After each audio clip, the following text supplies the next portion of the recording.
Hello guys, കുറച്ച് പുതുമുഖങ്ങൾ നായകന്മാരായി വരുന്ന ചെറിയൊരു സിനിമയാണ് വാഴ. ഈ സിനിമ തിയേറ്ററിൽ പോയി കണ്ട ശേഷം എനിക്ക് തോന്നിച്ചിട്ടുള്ള എൻ്റെ വ്യക്തിപരമായിട്ടുള്ള അഭിപ്രായമാണ് ഞാനിവിടെ രേഖപ്പെടുത്താൻ പോകുന്നത്.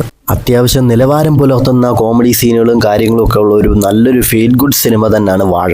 ആദ്യ പകുതി അല്പം കോമഡിയും കാര്യങ്ങളും ഒക്കെ ആയിട്ട് മുന്നോട്ട് പോകുന്നുണ്ടെങ്കിലും സെക്കൻഡ് ഹാഫിലേക്ക് വരുമ്പോഴത്തേനും കൂടുതലായിട്ട് ഇമോഷണൽ രംഗങ്ങളാണ് നമുക്ക് കാണാൻ സാധിക്കുന്നത്.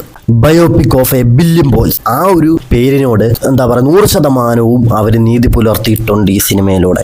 മാതാപിതാക്കളുടെ പക്ഷമാണെങ്കിലും കുട്ടികളുടെ പക്ഷമാണെങ്കിലും എടുത്തു കാണിക്കുന്നുണ്ട്. സാധാരണ ചില സിനിമകളിലാത്തി വരുമ്പോഴത്തേനും കുട്ടികളുടെ പ്രശ്നങ്ങൾ കുട്ടികളിലേക്ക് മാത്രമായിട്ട് ഒതുങ്ങി നിൽക്കുന്ന പോലെ കാണിക്കും. പക്ഷേ ഇത് അങ്ങനെയല്ല. ഇത് രണ്ടുപേരുടെ ഭാഗം അവിടെ എടുത്തു കാണിച്ചിട്ടാണ് മുന്നോട്ട് പോകുന്നത് ഈ സിനിമ.